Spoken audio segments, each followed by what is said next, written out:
뮤지컬 브로드웨이 42번가 구미 공연. 대한민국이 열광한 쇼 뮤지컬의 진수. 압도적인 군무, 다이내믹한 탭댄스, 환상적인 퍼포먼스. 구미에서 만나는 최강의 버라이어티. 뮤지컬 브로드웨이 42번가. 구미에서 꼭 만나보시길 바랍니다.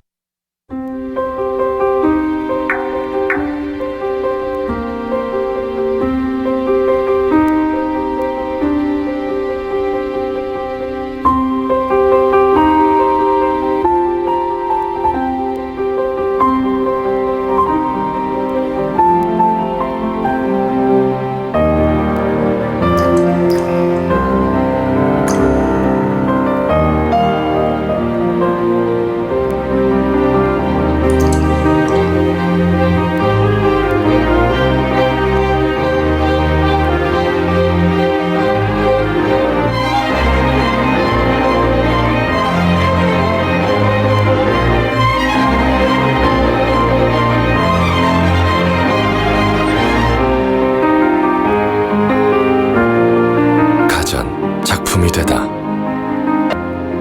LG 시그니처.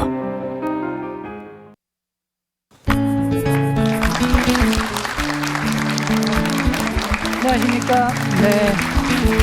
잘 계셨나요? 지난 시간에 저희가 그 수학이 뭔지, 또 수학을 잘하기 위해서는 책을 좀 읽어야 된다, 이런 말씀을 좀 드렸죠. 이번 시간에는 그러면은 수학은 누가 하는 건지, 어떤 사람들이 수학을 할지, 그거에 대해서 잠깐 말씀을 드리겠습니다. 그 전에 우리가 동영상 잠깐 짧은 거 하나 보고 가실까요? 강 선생은 왜 의사가 됐어요? 네, 저 강 선생의 답이 뭘까요? 대답이 뭐라고 했어요? 이거 다 보셨나요, 이 드라마? 안 보셨어요? 뭐라고 대답했을까요? 엄청 열렬한 팬이시군요. 자, 답을 한번 보시죠. 국영수를 잘해서요. 특히 수학. 되게 설득력 있네. 네, 어떻습니까? 수학은 누가 할 수 있을까요? 의사, 이런 사람들이 할 수 있죠. 네, 근데 지금 오늘 이 시간에 수학은 진짜 그런 사람들만 하는 건지 한번 알아보려고 합니다. 언어, 사회과학, 수학, 과학 네 가지 분야가 굉장히 우리가 인간이 사는 중요한 분야인데요. 이 분야 중에 선천적으로 타고나야 잘하는 분야가 있습니다. 그런 분야가 뭘까? 여러분 보통 이렇게 물어보면요, 대부분 수학을 첫 번째 꼽아요. 수학은 타고난 재능이 있어야 된다. 근데 공교롭게도요, 재능이 가장 필요한 분야는 사회과학이랍니다. 이건 선천적으로 타고나야 된대요. 두 번째가 언어입니다. 세 번째가 과학이에요. 맨 마지막이 수학입니다. 결국 뭐냐? 수학은 특별한 재능이 없어도 할 수 있다라는 겁니다. 다만 어떻게 할 거냐? 이게 우리의 문제 아닙니까? 그래서 수학은 누구나 할 수 있다. 근데 이제 이런 게 있어요. 우리 애는 가만히 보니까 영재 아닌가, 영재. 보통 왜 애기 낳고 조금 있으면 우리 애가 다 천재로 보이지 않습니까? 엄청 잘하잖아요. 막 말도 빨리 하고 뭐 다 하죠. 그래서 우리 애도 영재가 아닐까. 근데 참 아쉽게도요, 99%는 영재가 아니랍니다. 그러니까 다 영재 아니에요.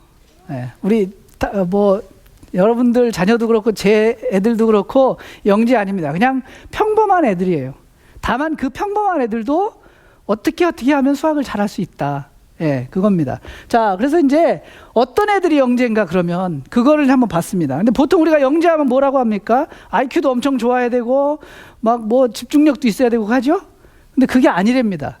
영재는 그냥 IQ가 115 이상, 이거 다 되죠? 창의력이 있고, 창의력은 그냥 애들 다 있어요. 다 누구나 뭘 만들어냅니다. 블럭 주면 지 혼자 뭘 쭈궁짱짱 만들고 그림 그리고 다 합니다. 그 다음에요, 이게 문제가 이거죠. 세 번째, 이게 끈질김. 아까 지난 시간에 제가 말씀드렸죠. 어떤 끈질김이 있어야 된다. 엉덩이에 힘이 있어야 된다. 이거는 조금 키워줄 필요가 있습니다. 이거는 이제 부모님들이 좀 노력을 하셔야 돼요. 집에서 지난주에 제가 말씀드렸다시피 어려서부터 조금 책상에 앉는 법, 그 다음에 한 번 앉으면 조금 오래 가는 법, 이런 거를 조금 약간 훈련을 시켜야 됩니다. 이거는. 예. 그 다음에 이제 과제 집착력. 저거는 이제 개인의 취향에 따라 조금씩 틀립니다. 누구나 과제 집착력이 있고, 그 다음에 끈기가 있는 건 아니에요. 사실은 저는 IQ 115 이상입니다. 굉장히 놀라운 사실이죠. 네. 창의력도 조금 있어요. 근데 끈질긴 근성하고 과제 집착력은 없습니다. 불행하게도 저는 없어요. 저는 어떤 문제를 푸는데 집중력이 30분도 안 돼요.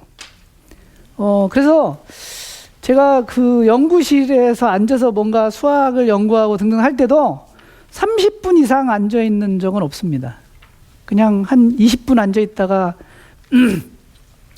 화장실 한번 갔다 오고 또 조금 있다가 뭐 하고 뭐 커피 한 잔 먹고 뭐 이랬습니다. 다만 끈질기게 엉덩이에 힘은 없지만 그 20분 30분은 사실은 굉장히 집중하게 되죠. 그러니까 그런 거를 좀, 우리 애는 끈기가 없어, 뭐 오래 못 앉아 있어, 그건 개인의 특성입니다. 그런 애들은요 반드시 그 순간 집중력이라는 게 있어요. 그걸 발견해 주셔야 됩니다. 우리 애는 그냥 이거 안 돼, 그러니까 그냥 거기서 딱 포기해버리면, 아까 지난번에 애들의 수학은 부모님이 망친다고 제가 말씀드렸죠. 유전적인 요인, 그런 게 다 쌓이게 되는 겁니다. 자, 그러면 이제 이런 세 가지가 있는데, 과연 그럼 영재 대상자가 뭐냐? 영재라는 거는요, 머리가 좋고 그 다음에 창의력이 있고 끈질긴 집착력이 있는 게 영재가 아니고, 어떤 거, 그 분야, 뭐 로봇이면 로봇, 공룡이면 공룡, 수학이면 수학을 엄청 좋아하는 애, 걔가 영재랍니다.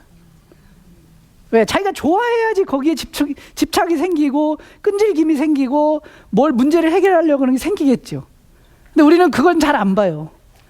예, 거기 자기가 그걸 좋아하는 게 있는데 그 좋아하는 건 안 보고 엄마가 좋아하는 거, 아빠가 좋아하는 거 그쪽으로 틀으려고 그러죠. 근데 얘는 여기 영재인데 이쪽 영재로 만들려고 하는 겁니다. 예, 그거는 조금 이제 부모님들이 고민을 하셔서, 아, 우리 애는 이쪽 영재구나. 그럼 그거에 길을 좀 넓혀 주실 필요가 있는 거죠. 자, 그러면 이제 이런 우리 애가 영재가 아니에요. 이제 제가 아까 말씀드렸죠. 99% 영재 아닙니다. 평범한 애도 수학을 잘할 수 있습니다. 그 대표적인 사람이 바로 이 사람입니다. 라이언 카샤라는 사람인데, 생긴 거를 좀 잘 봐주세요. 어떻게 생겼나요? 평범하죠? 예? 평범한 것 같죠? 근데 약간 다운 증후군이에요. 근데 이 사람이요, 플로리다 아틀란틱 대학교를 수학과를 보통 남들은 4년 걸리는데 저도 4년 걸렸습니다. 3년 만에 수석으로 졸업합니다. 이 사람 IQ가 얼마였을까요? 115? 120? 다운 증후군 그러면 약간 좀 떨어지죠. 보통은 IQ가요 43입니다. 네, 43인데 놀랍게도 3년 만에 수학과를 수석 졸업하고 박사과정 입학해서 지금 아마 교사가 됐을 겁니다. 왜 수학을 했느냐? 아주 명언을 남겼어요. 뭐라고 했냐면 이런 말을 했습니다. 저는 단지 바보가 아니라는 것을 증명하고 싶었을 뿐입니다. 왜? 보통은 IQ 43 그러면은 아무것도 못한다고 생각하지 않습니까? 근데 아니에요. 이 사람은요 정말 끈질긴 노력과 엉덩이의 힘으로 남들이 못하는 일을 해냈습니다. 정상인들도 하기 어려운 걸 해냈어요. IQ가 낮습니다. 창의력도 별로 없어요. 그럼에도 불구하고 수학을 잘했습니다. 그런데 우리 애들은 이 사람보다 IQ 높아요. 이 사람보다 창의력이 더 좋습니다. 그럼 이 사람보다 하고는 적어도 이 사람하고는 비슷하게 해야 될 거 아닙니까? 그죠? 네. 수학은 이 사람만큼 할 수 있어요. 그래서 그걸 또 연구를 했습니다. 도대체 도대체 어떤 사람이 수학을 잘할까? 수학을 할 수 있을까? 이 사람처럼. 그래서 그거를 전국 수학교사 모임이라는 NCTM이라고 있습니다. 수학교사들이 모여서 하는, 도대체 수학을 공부할 수 있는 능력은 어떤 사람이 무슨 능력이 있어야 이 수학을 할 수 있을까? 그거를 조사를 했습니다. 그래서 4가지를 발표합니다. 첫 번째는 신발장에 신발을 바르게 넣을 수 있는가? 네, 이건 그냥 유치원 처음 가면 배우죠. 집에서도 배웁니다. 야, 신발 막 흐트러져 있으면 똑바로 놔라. 네, 그래서 이걸 할 수 있느냐? 그건 뭐냐? 아, 이거는 1대1로 짝지어 줄 수 있는 능력이 얘가 있구나. 네, 그 정도면 된다, 우선. 네, 이거 다 할 수 있죠? 두 번째는 요리책의 설명대로 간단한 요리를 만들 수 있는가? 이거 엄청 어렵게 생각하는데요. 쉽게 이런 겁니다. 저는 여기에 이제 이런 무슨 어떤 요리책인지는 잘 모르겠는데 하나 뜯어 붙였는데요. 라면 끓여 먹으라 그러면 라면 다 끓여 먹습니다. 설마 라면 끓여 먹으라 그랬는데 냄비를 100도로 달군 다음에 라면을 넣고 5분 있다 물 붓고 이렇게 하진 않죠. 그죠? 순서와 차례가 있지 않습니까? 애들 다 하지 않습니까? 네. 그래서 결국 뭐냐? 아, 이거는 어떤 일을 하는데 순서와 단계가 있구나. 그걸 아는 겁니다. 이거 우리 애들 다 합니다. 그죠? 네. 그 다음에 세 번째가 뭐냐? 사전에서 단어를 찾을 수 있는가? 근데 요즘에는 공교롭게도 사전이 없어요. 이 이론이 나온 게 1980년대입니다. 그러니까 그때는 사전이 있었는데 지금은 사전 없죠. 뭘로 합니까? 스마트폰으로 막 다 치죠? 그럼에도 불구하고 거기에 이를테면 에듀케이트를 찾으려면 EDUCATE라고 쳐야 됩니다.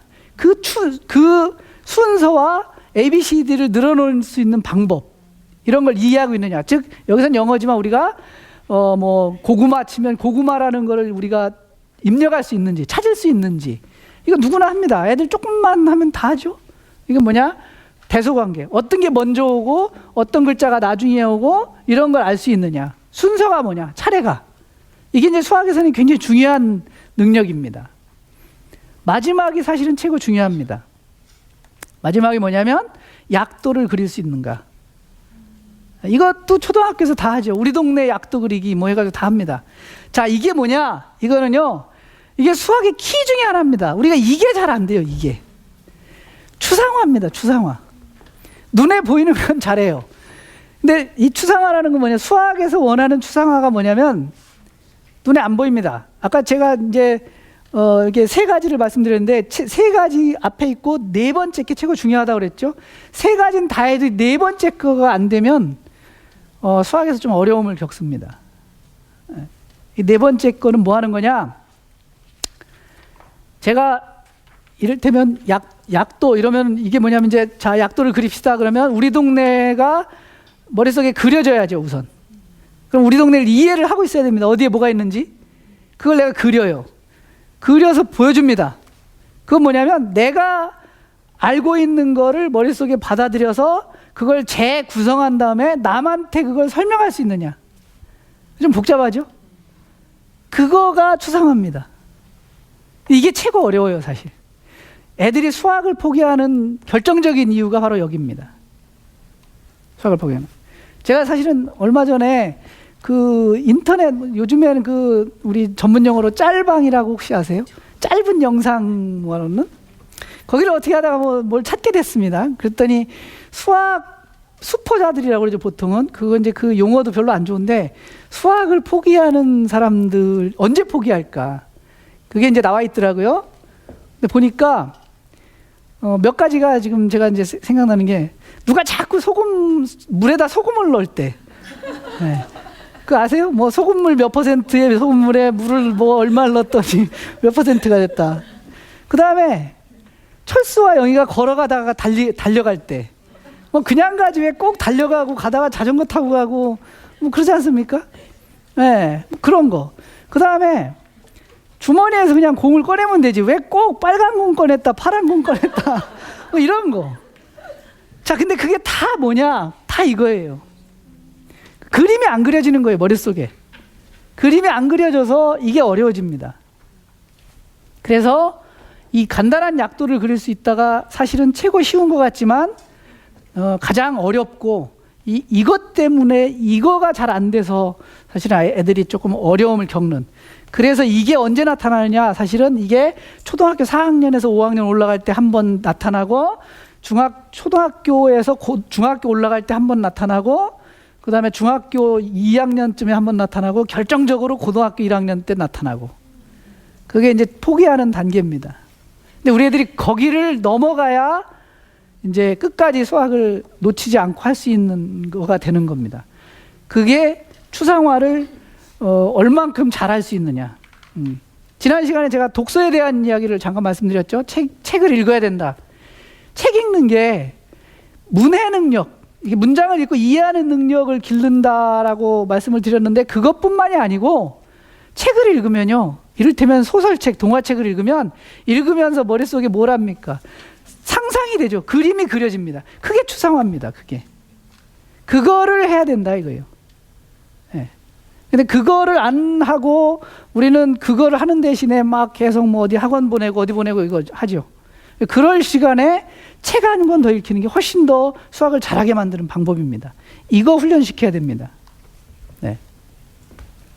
자, 그렇다면 이제 수학은 누구나 잘할 수 있는 거 맞죠? 저 정도 4가지 정도는 다 할 수 있습니다. 그죠? 지난 시간에 제가 말씀드렸죠. 개념학습은 뭐로 하라고 했습니까? 교과서를 엄청 잘 보라고 그러지. 교과서야말로 사실은 가장 좋은 책입니다. 근데 우리가 너무 안 봐요. 너무 무시합니다. 교과서만큼 개념 정리가 잘 돼 있는 책이 없습니다. 순서대로 단계별로. 네. 이거 애들이 안 하면요, 부모님들이라도 해서 애들한테 알려주셔야 돼요. 네. 이게 뭐다? 개념은 네가 생각하는 개념은 그게 아니고 이거다라는 거를 애들이 안 보면 부모님들이라도 봐서 알려주셔야 됩니다. 네. 두 번째는 책을 읽는 거. 네. 요거 하면 누구나 수학을 잘할 수 있습니다. 그런데 그럼에도 불구하고 뭔가 또 하나 팁이라도 있을까? 있죠. 어떻게? 수학, 소위 말하는 수학력이라는 거, 수학의 어떤 능력 또는 뭐 수학적 사고력, 이거를 좀 키워야 됩니다. 그런데 그거를 알려면 초등학교 수학과 중학교 수학이 어떤 차이가 있는지를 좀 보면 금방 나타납니다. 표시가 금방 나요.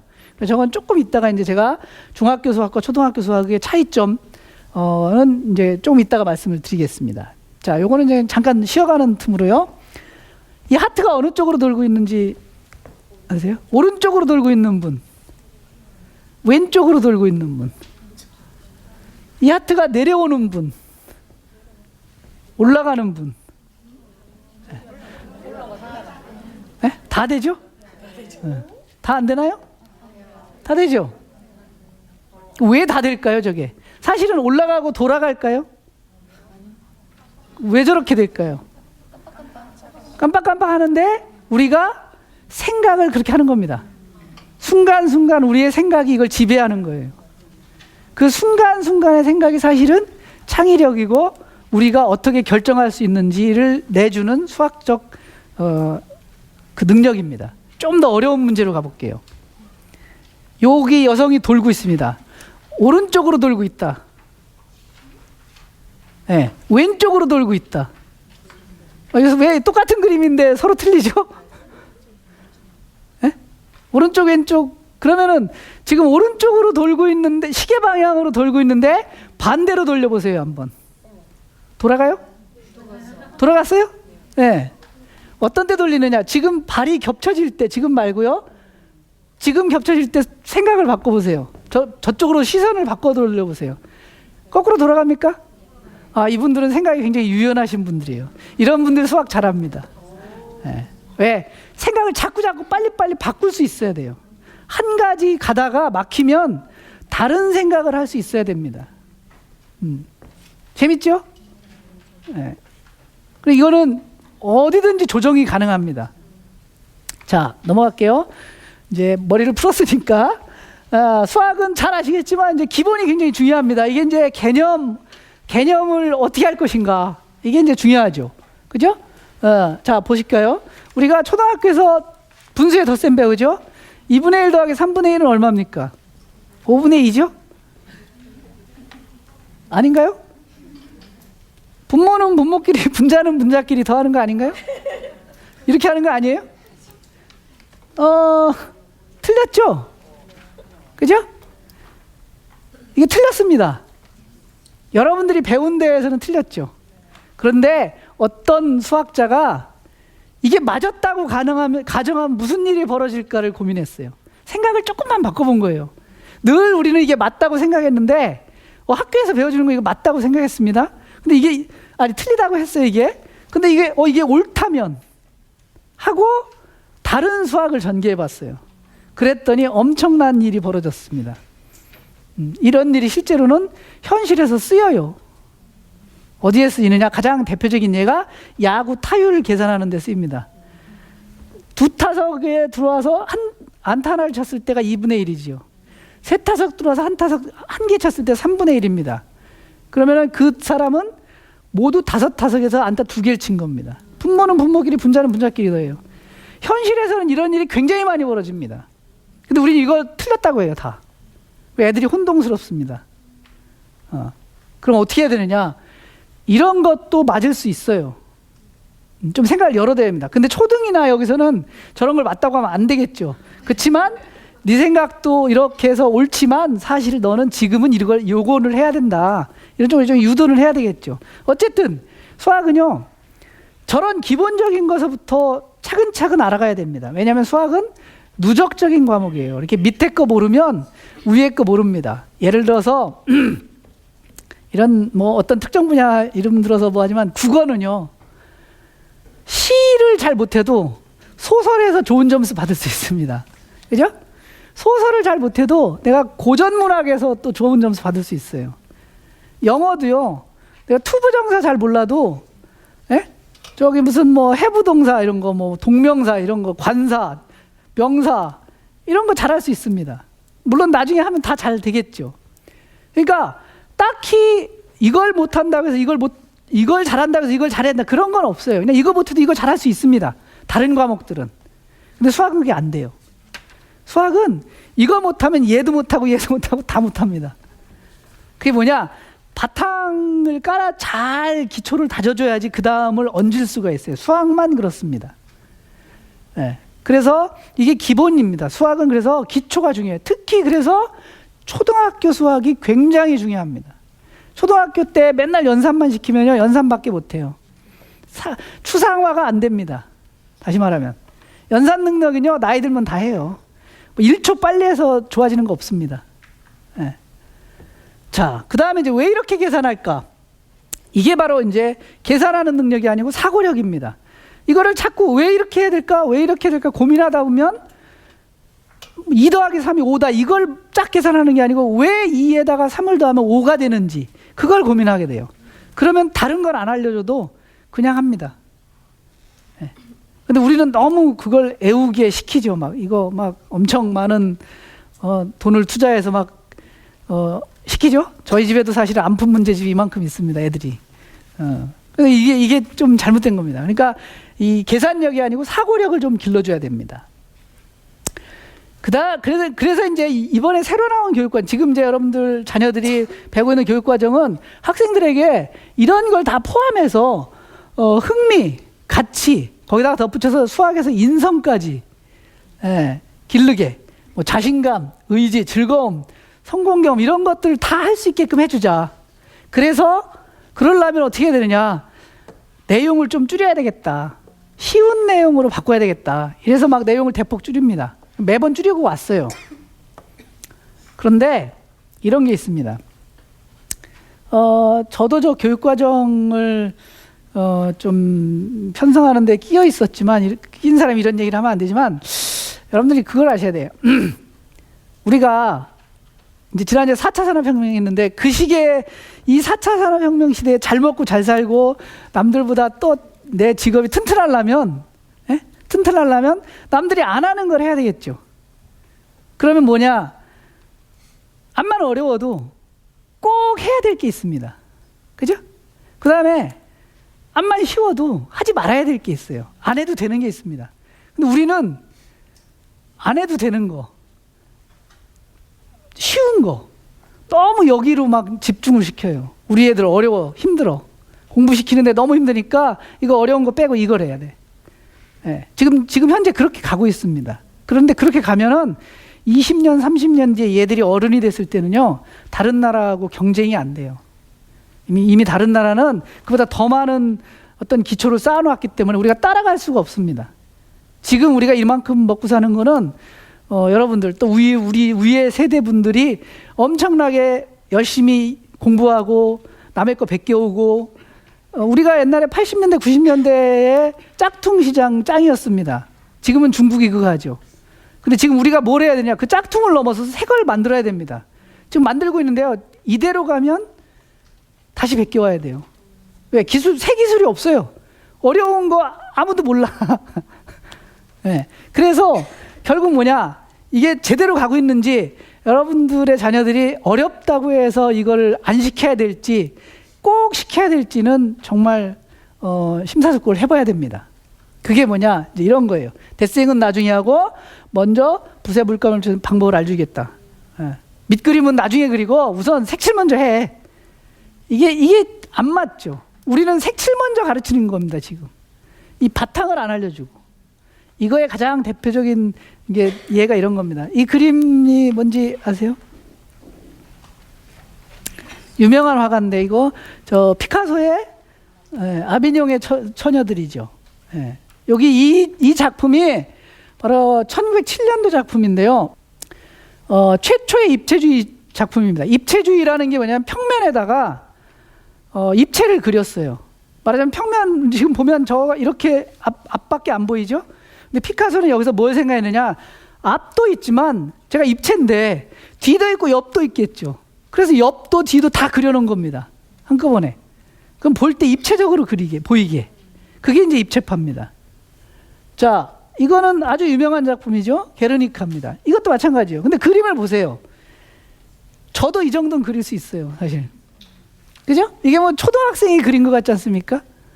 그래서 이 그림을 보고 그 예전에 후르시초프라는 소련의 지도자가 있었죠. 말꼬리에 그림 물감을 묻혀서 그렸다.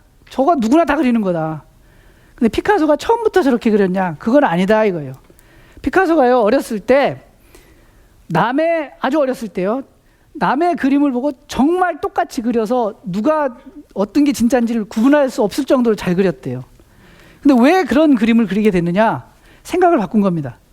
내가 남들하고 똑같이 그려가지고 내가 과연 잘 될 수 있을까? 내가 원하는 세계를 구축할 수 있을까? 그래서 방법을 바꾼 게 뭐냐?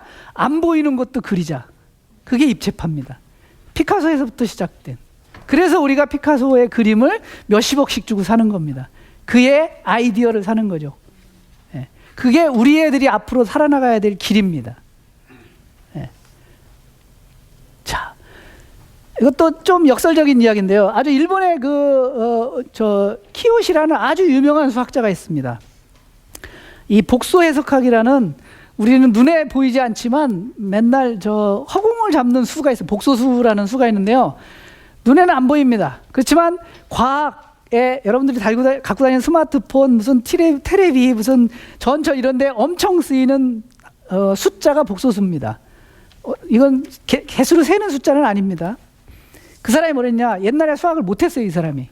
엄청 못했어요. 아까 제가 누굽니까? 맨 앞에 보여드렸던 IQ 43짜리 똑같아요. 물론 IQ는 좀 더 좋은데 엄청 수학이 싫고 못했어요. 그래서 이분이 뭘 했느냐? 이래서 수학을 했다. 계산이 서툴기 때문에 계산을 잘 못해요. 그럼 어떻게 해야 되냐? 계산을 막 외우는 게 아니고 계산 안 하고 풀 수 있는 방법이 뭘까? 계산 안 하고 풀 수 있는 방법. 그걸 고민한 겁니다. 그 다음에 외우는 게 너무 약해. 안 외우고 할 수 있는 방법이 뭘까?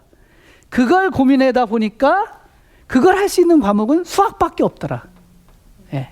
그래서 수학을 했고 수학에서 대단히 세계적으로 큰 성공을 거둔 대표적인 예입니다. 예. 처음에는 수학을 못했지만 영재가 아니었어요, 저분이. 근데 엄청 영재화된 겁니다. 자, 그래서 이런 그 사례들을 보면 수학력, 수학적 사고력을 길러야 되는데 어떻게 길러야 되느냐? 우리가 두 가지만 좀 생각할 수 있습니다. 간결함하고 추상화라고 제가 썼는데요. 간결한 거는 지난 시간에 제가 막 100만 원 갖고 여행 떠나게 했었죠. 그거를 한꺼번에 확 줄인 게 수학이라고 했지 않습니까? 그게 간결함입니다. 또 다시 하나 더 보여드릴게요. 추상화는 제가 그 문제를 바꿀 수 있는 거, 그림을 그려서 다른 쪽으로 바꿀 수 있는 거. 대표적인 예가 바로 요 두 사람의 예고, 요 두 사람이 이제 대표적인 수학자 중에 하나입니다. 아주 유명한 수학자죠. 예, 간결함 우선 볼게요. 가우스가 어렸을 때요, 선생님이 초등학교 2학년인가 뭐 할 때 선생님이 쉬고 싶어서 이런 문제를 냅니다. 1부터 100까지 더해라. 그럼 애들이 막 더해요. 막 1 더하기 2는 3, 3 더하기 3은 6, 6 더하기 4는 10, 막 더하고 있습니다. 근데 가우스는요, 딱 보고, 이게 5050. 쓰고 끝이에요. 그래서 선생님이 놀랍니다. 나 쉬어야 되는데 못 쉬어. 너 이거 어떻게 된 거냐? 그랬더니 이렇게 말합니다. 양 끝에 수를 이렇게 더하니까 101이에요. 101이 몇 개 있습니까? 50개 있어요. 왜? 양 끝에 짝 지어지니까 5050이네. 이게 간결함입니다. 이게 수학이 추구하는 거예요. 이게 수학력입니다. 이렇게 하고 싶어요. 애들이 다 이렇게 되게 하고 싶어요. 근데 우리는 뭘 하느냐? 이거 아니야. 1 더하기 2는 3이고 3 더하기 3은 6이고 이걸 가르치려고 합니다. 그죠? 그거에서 벗어나셔야 됩니다. 그 다음에는요, 이건 이제, 그래서 이제 간단함을 추구하는 게 뭐냐? 수학의 본질은 간단하게 하는 겁니다. 뭐든지 단순화시키는 거예요. 뭐 복잡하게 안 만드는 겁니다. 아주 간단하게. 그래서 단순화시키고 그게 뭔지만 알면 아주 간단해집니다. 그게 뭔지만 알면. 근데 이제 그것까지 가는 거를 엄청 어려워하죠. 막 문자 나오고 이러면은 애들이 막 짜증내죠. 싫어합니다. 그렇지만 원래 수학은 간단함, 편리함을 추구하는 과목입니다. 어려운 거 안 오네요. 두 번째는 추상화입니다. 추상화는 이제 오일러라는 사람과 관련이 있는데요. 이 사람은요, 예전에 그 퀘니스버그 베르그라는 도시에 살았습니다. 근데 그 도시에 이렇게 프레겔이라는 강이 흘러요. 그 강 사이에 저런 섬이 있습니다. 그리고 섬과 강을 지나서 저 도시에 7개의 다리가 있습니다. 근데 저 동네 사람들이 뭘 생각했냐면 저 다리를 꼭 한 번씩만 건너서 다 지나갈 수 있을까? 이걸 맨날 늘 내기하고 막 설명하고 합니다. 근데 누구도 해결을 못했어요. 가짓수가 너무 많으니까. 그래서 당시에 유명한 수학자였던 오일러한테 이걸 물어봅니다. 이런 문제가 있는데 너 이거 풀 수 있냐? 그랬더니 오일러가 요렇게 생겼지. 다리가 이렇게 섬이 있고 강이, 요게 이제 요렇게 돼 있는 게 강입니다. 여기 이제 섬이고 이거 다리예요. 다리가 이제 이렇게 7개 있습니다. 저렇게 고쳤는데 저거를 저렇게 해놓은 게 아니고 이제 실제로 연습을 해본 거죠. 저렇게 뭐 어디서 출발하면 예를 들어서 1번에서 출발해서 2번으로 갔다가 뭐 이렇게 쭉 갑니다. 근데 마지막에 돌아올 수가 없어요. 한 번씩만 딱 거쳐야 되기 때문에. 이를테면 다른 방법도 마찬가지입니다. 근데 이거가 다 몇 가지 방법이 있느냐? 엄청 많은 가지가 수가 있는 거예요. 7개를 차례대로 늘어놓는 방법하고 똑같은 겁니다. 7팩토리얼기만큼 있습니다. 7팩토리얼이면 숫자가 엄청 커져요. 자, 그런데 오일러는 이걸 어떻게 했느냐? 이 다리 갖고 하는 게 아니고 우리가 선으로 바꿔자. 점하고 선으로. 요거에 A, B, C, D라는 지점을 점으로 놔두고 나머지 다리를 선으로 바꾼 겁니다. 자, 이렇게 바꿨습니다. 그리고 나서 이제 뭐를 지날 거냐? 저 1, 2, 3, 4, 5, 6, 7이 번호가 붙은 저 선을 한 번씩만 지나면 되겠죠. 다리를 한 번씩 지나는 거니까. 그래서 해봤습니다. 그랬더니 A라는 점에서는 먼저 저기서 출발했다고 생각한다면 출발했다 들어왔다 나갔다 들어왔다 해서 5번, B라는 점에서 하면 3번 이렇게 되더라. 그래서 여기서부터 뭐가 나왔느냐? 여러분들 혹시 한북 그리기 배우셨나요? 이게 한북 그리기예요. 그래서 홀수점, 짝수점 뭐 이런 얘기를 옛날에 배우셨고, 요게 지금의 뭐냐?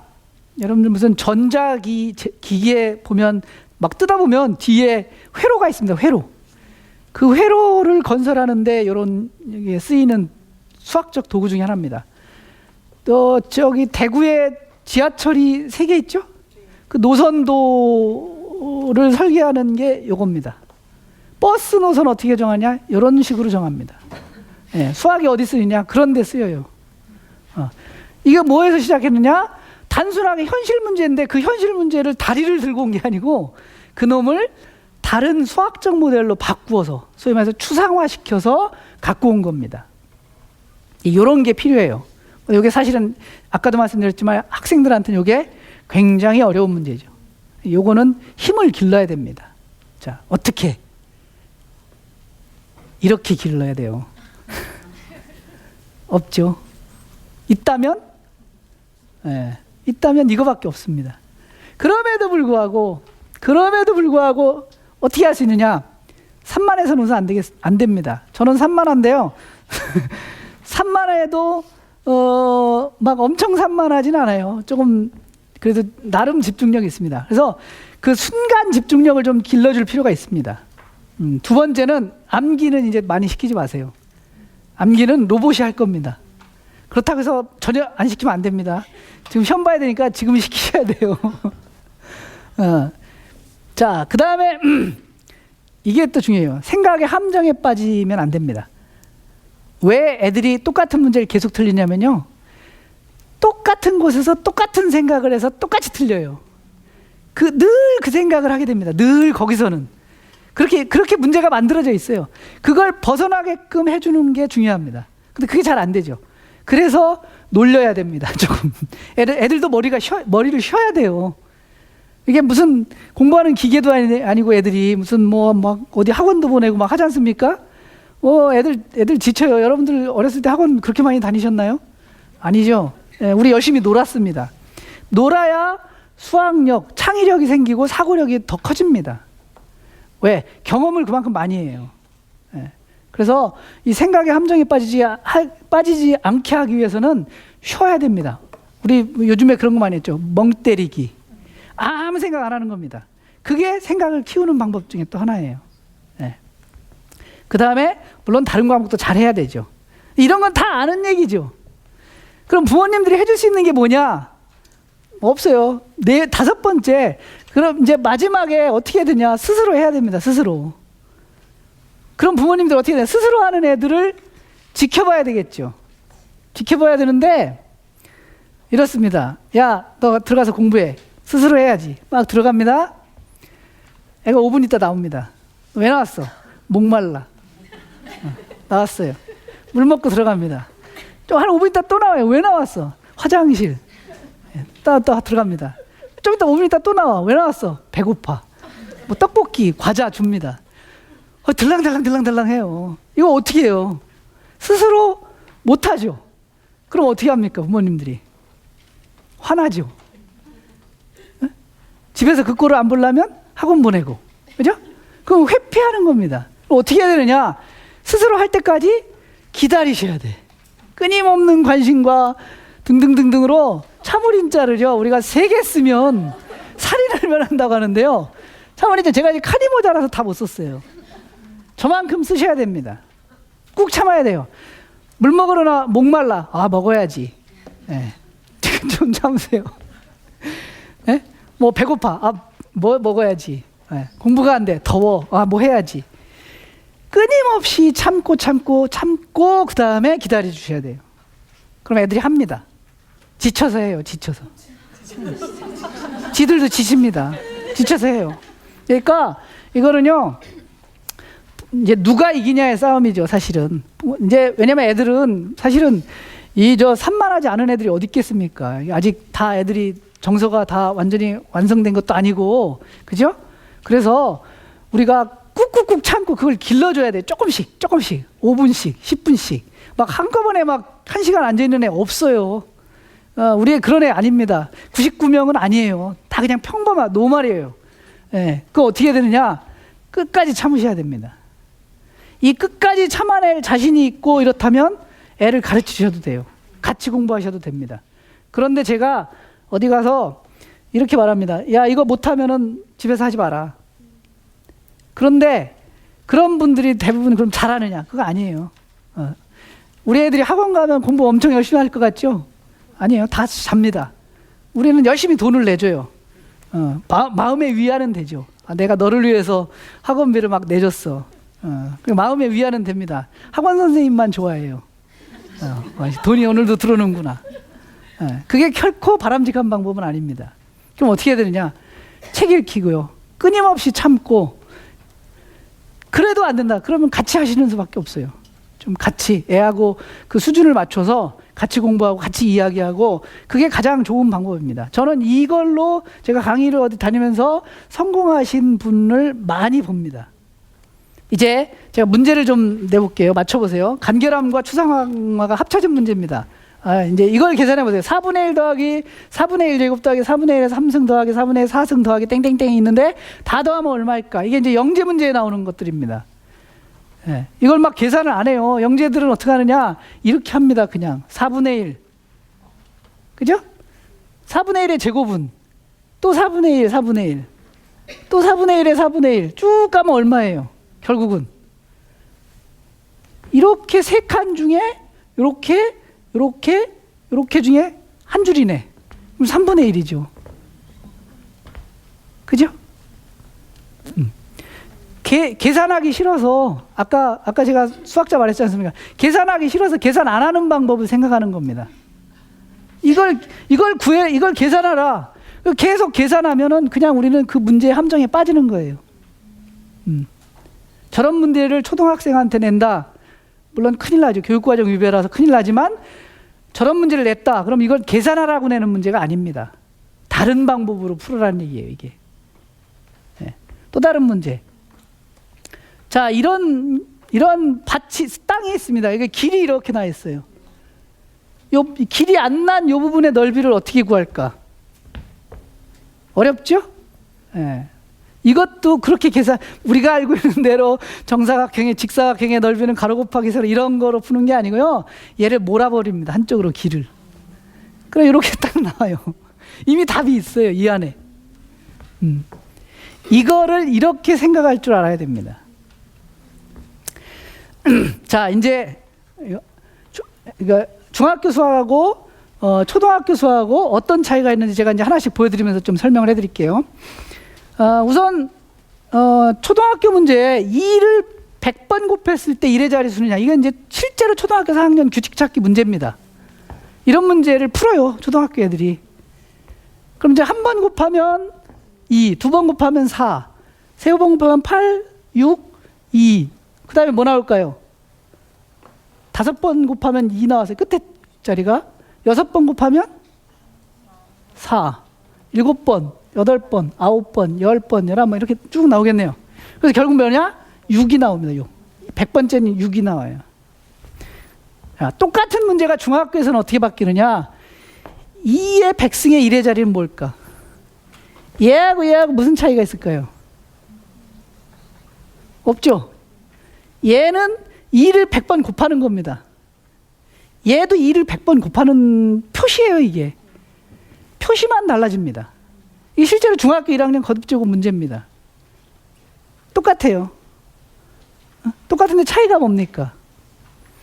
여긴 기호가 없고 기호가 있네. 자, 애들이 이제 기호를 쓰기 시작하면서부터 멘붕이 옵니다. 왜? 추상화가 안 됐어. 네. 그거 하기 전에 뭐만 했느냐?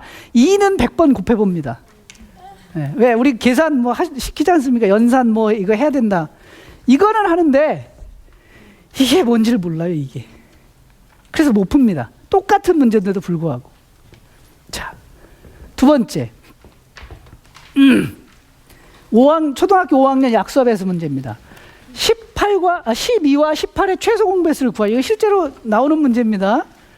이거 이제 구하면 되죠. 어떻게 구하느냐? 이렇게 놓죠? 이렇게 놓고 공통인수 2를 묶으면 나누면은 얘는 6되고 얘는 9되고, 이거 다 여러분들 학교 배울 다닐 때 해보셨죠? 그래서 보니까 최소 공배수를 구하니까 요렇게 곱해서 36이네. 이게 초등학교 5학년 문제입니다. 이게 중학교로 가면은요 똑같아요. 똑같이 나옵니다. 근데 얘는 어떻게 구하느냐? 이렇게 구해요. 12는 2의 제곱 곱하기 3, 18은 2의 2 곱하기 3의 제곱. 그래서 2의 제곱 곱하기 3의 제곱은 36. 네, 똑같은 문제인데 풀이가 틀리죠. 완전히 틀리죠. 그죠? 차이 거의 없죠. 우리 애들이 어디서 포기하느냐? 여기서 포기하기 시작합니다. 여기서 계산을 잘 못해. 무슨 말인지 몰라. 그러다가 여기로 오면 완전히 포기해요. 똑같음에도 불구하고. 근데 어떤 애는 이걸 푸는데 이걸 못 풀어요. 똑같은 문제인데 못 풀어요. 왜? 이게 뭔지 몰라. 네. 자, 그 다음 문제 볼까요? 초등학교 3학년입니다. 이건 더 밑으로 내려갔네요. 우리 집으로부터 100m 거리에 있는 것을 모두 말해라. 어떤 걸까요? 우리 집에서 서점, 문구점. 이게 중학교에 넘어오면 어떻게 되냐? 절대값이 100인수를 구하시오. 네. 절대값이 100인수는 나를 기준으로 왼쪽 오른쪽 같은 거리에 있는 거 아닙니까? 근데 절대값이 뭔지를 몰라요. 네. 똑같은 문제입니다. 자, 초등학교 5학년 분수의 나눗셈을 좀 볼게요. 다음 나눗셈을 곱셈으로 바꾸어 계산하시오. 여기 실제 나오는 문제입니다. 이렇게 나왔습니다. 요거를 나눗셈을 곱셈으로 바꾸면 12 나누기 3, 12 나누기 3분의 1인데 요걸 좀 바꾸면요. 얘는 3분의 1을 곱하는 거고 쟤는 3을 곱하는 겁니다. 이렇게 나눗셈을 곱셈으로 바꾸려면 이렇게 뒤집어서 계산해라. 이런 거 이제 배웠습니다, 옛날에. 그래서 이렇게 나와요. 근데 이게 중학교에도 나옵니다. 중학교에도 뭐라고 나오느냐? 다음 수의 역수를 구하시오. 똑같은 문제인데 얘는 답이 뭘까요? 3분의 1, 3이에요. 근데 뭘 모르느냐? 애들이 그걸 알아. 이게 이렇게 하면 이렇게 하는 건지 알아. 근데 뭘 모르냐? 역수가 도대체 뭔지를 몰라요. 이해가 안 돼. 역수가 뭔지. 네. 참. 똑같은 건데도 그렇습니다. 이거 보실래요? 초등학교 2학년, 3학년 문제입니다. 이거 많이 보셨죠? 네? 어떤 수에 2를 곱한 후 3을 더했더니 15가 되었다. 어떤 수는 얼마일까? 그래서 이거 계산하는 거는 뭐 15에 거꾸로 풀죠? 15에서 3을 빼면 10이고 11을 2로 나누면 6이다. 자, 이게 중학교에서는 어떻게 바뀌느냐? 초등학교 2학년, 3학년 문제가 중학교로 가면 이렇게 바뀝니다. 다음 방정식을 푸시오. 어떤 수에 2배를 해서 3을 더했더니 15가 됐다. 이거나 어때요? 똑같죠? 제가 지난번에 말씀드렸죠? 이건 여행 가기 프로젝트입니다. 그림대로 쫙 나와 있어요. 얘는 맨 밑에 있던 방정식이에요.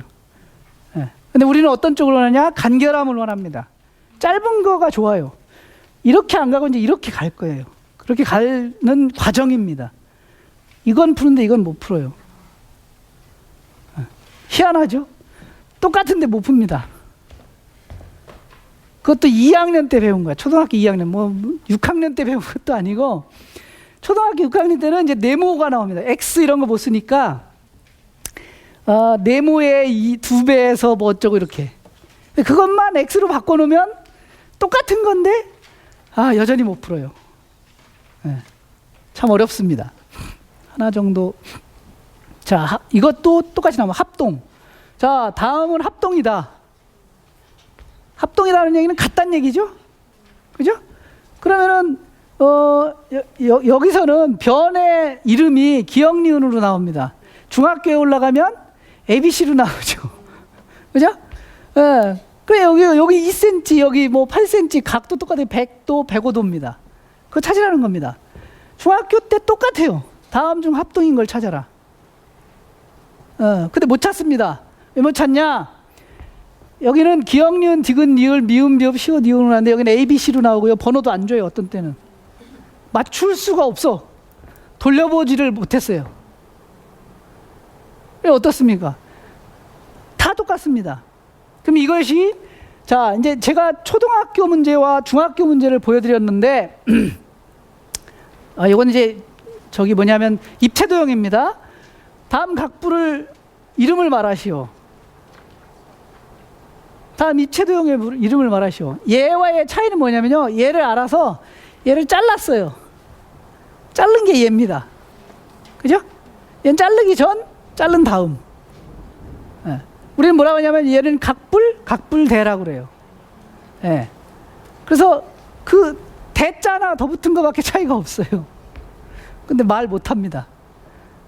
예. 이게 어디까지 이어지느냐? 고등학교 때까지 이어집니다. 자, 아까 제가 이런 말씀드렸죠. 애들이 수학을 포기하는데 어디서 포기하느냐? 누가 자꾸 소금을 넣는다고 그랬죠. 그죠? 누가 자꾸 소금 넣어가지고 가만히 있는 물에 소금 넣어. 그냥 걸어가도 될 걸 누가 자꾸 자전거 타고 갔다가 걸어갔다가 달려갔다가 합니다. 이런 게요.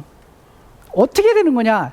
추상화를 시키기 위해서 자꾸 단계를 높여주는 겁니다. 사고력의 단계를 높여주는 거예요. 근데 그걸 못 따라옵니다. 왜? 안 해봤어. 그리고 그런 거를 구조화시키는 연습 또 이런 걸 안 해봅니다. 늘 문제 푸는 거는 잘해. 뭐 더하기 뭐는 얼마 이런 건 잘합니다.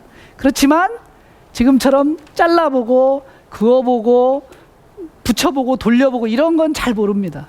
안타깝게도. 예, 그런 걸 경험해보질 못했어요. 그래서 똑같은 문제임에도 불구하고 못 풉니다.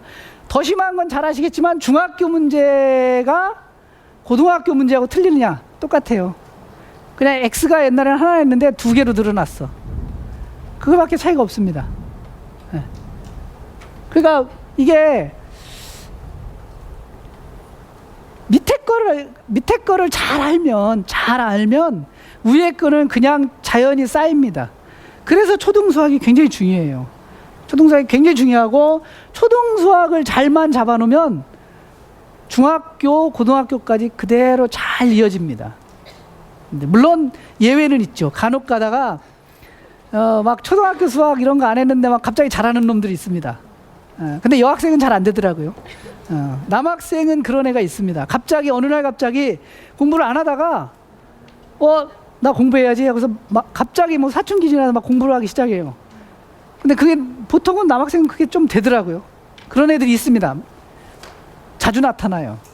근데 여학생은 아쉽게도 그게 안 되더라고요. 한 번 꼬꾸라지기 시작하면 여학생은 계속 똑같아지더라고요. 그래서 여학생은 특히 초등에서 잘 잡아주셔야 됩니다.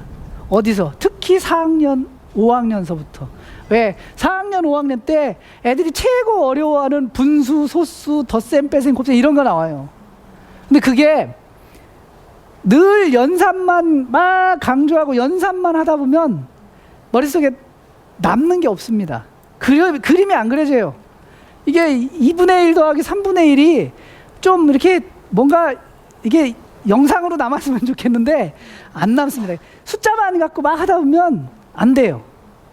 그러니까 그게 부족하니까 이게 자꾸 좀 딸리다 보니까 튼튼하지 않은 기초 위에 또 쌓고 또 쌓고 또 쌓으면 결국은 나중에는 구멍이 뻥뻥뻥뻥 뚫립니다.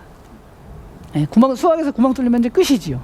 그래서 초등학교서부터 이거를 구멍 뚫리지 않게 잘해 줘야 되고, 그 다음에 만약에 어떤 애가 고등학생인데 이제 수학을 해야 되겠다. 여학생이고 남학생이고 상관없이. 그러면요, 고등학교 거기서부터 시키면 안 됩니다. 물어봐야 돼. 초등학교에서부터. 너 이거 아니? 이거 아니? 그래서 그걸 안다. 그러면 그 다음 단계로 넘어가야 됩니다. 그냥 얘가 고등학생이니까 고등학교에서부터 막 가르치고 막 이거 절대 안 돼요. 왜? 바닥에 뚫렸는데 물 부으면 뭐합니까? 백날 돼도 소용없어요. 그걸 먼저 메꿔 주셔야 됩니다. 그래서 요즘에는 이 선행학습 말고 후행하는 사람들이 그래도 좀 있어요. 예, 뒤에 거를 내가 모자란 거, 구멍 뚫린 거를 채우는. 예, 그래서 이런 걸 좀 잘 관리를 해 주셔야 됩니다. 자, 그래서 이제 마지막으로 수학 이제 진짜 잘할 수 있을까요? 네? 있겠죠. 뭘까요? 수학 사고력 이거 늘려야 됩니다. 뭐로? 읽기, 쓰기, 세마기. 근데 세마기는 사실은 그렇게 중요한 능력은 아닙니다. 가장 중요한 건 읽기입니다. 그 다음에 읽기가 되면 그 다음에 쓰는 겁니다. 자기 생각을 써봐야 돼요. 그래야 머리에 추상화가 됩니다. 네. 그 다음에 왜? 아까 제가 말씀드렸죠. 6번인데 왜? 그게 수학입니다. 네. 왜? 그 다음에 애우려고 하지 마세요. 애우는 건 로봇한테 시키면 됩니다. 그래서 교과서를 잘 보셔야 됩니다. 그 다음에 발상의 전환이 필요하고요. 발상의 전환은 뭐 이제 가장 그 많이 드는 게 농부와 딸이라는 뭐 옛날 고사가 아니고 옛날 얘기죠.